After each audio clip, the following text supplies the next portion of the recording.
Scholastic Audio presents The Collected by K.R. Alexander. Read by Cassandra Morris.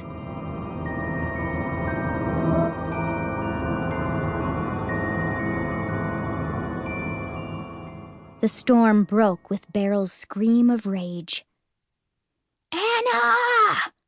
she howled. Her voice carried on the wind that whipped and howled, cutting through the trees in an explosion of branches and twigs and dirt. I stumbled, raising an elbow to protect my eyes against the debris, and fell to the grass.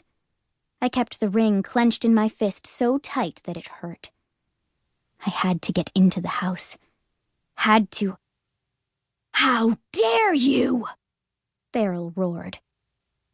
She appeared in a swirl of shadow and smoke, a flash of lightning, and there she was, towering above the trees, 2 stories tall and every inch a demon. Her teeth were as long as my arms, and her eyes pulled in all light like black holes. She pointed one long, spear-like finger at my heart. The other held the unwrapped pink horse figurine I'd given her as a ruse. "You dare insult me with this trickery?" she demanded. She tossed the horse figurine to the ground, where it exploded in shadow and white sparks. I forced myself to stand and tried to square my shoulders, tried to find some strength, even though fear wanted to send me to my knees. There were a dozen things I thought I should say. Of course I'd never join you. I'm nothing like you. But none of them came out, because in the deepest corners of my heart, I didn't think they were true. I didn't trick her just because I thought she was horrible. I didn't try to get the ring to save my sister because I thought I was the hero. I did it because I was scared. Not scared of her. I was scared of my power, and what I might do with it. I cowered in the face of her fury, taking a step toward the beckoning back porch, where the wind chimes toned furiously, and the screen door swung open and closed in the gale. I fully expected her to swarm toward me, to tackle me to the ground and turn me into a doll and shatter me just like she had the doll in my vision. But she didn't move from the line of the trees. She glared at the wind chimes and the porch and the house. And it was then I realized that a part of Grandma Jeannie's spell still held.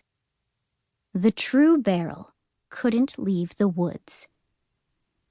For now. "You'll never have her," I said. I tried to firm my voice, but failed. I held up the ring in my trembling, clenched fist. "I'm going to turn Josie back, and then she and I will figure out how to stop you. Once and for all." I expected her to scream in defeat. Instead, she started to laugh, a hoarse, throaty cackle that sent goosebumps over my skin. When she threw her head back and howled victoriously, I knew that I had made a horrible mistake. "You?" she said gleefully. "You think you could ever defeat me?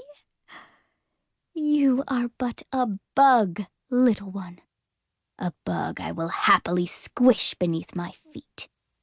You and your meddling sister." "You can't follow me," I said. "And I have your ring?"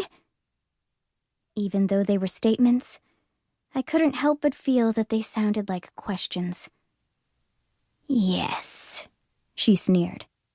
"You have the ring. And with it, you could turn anyone you wished into a doll, or back to human. But it was my spell, Anna. It is bound to me." She reached out a hand and curled her fingers. The ring buzzed and sparked and grew warm.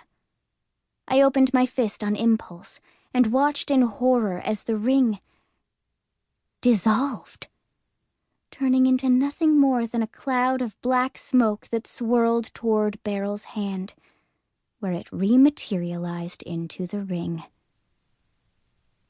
"You know nothing of power," Beryl said. "And you never will. Bring me your sister, or I—" Just then, a new sound filled the stormy sky. Honking.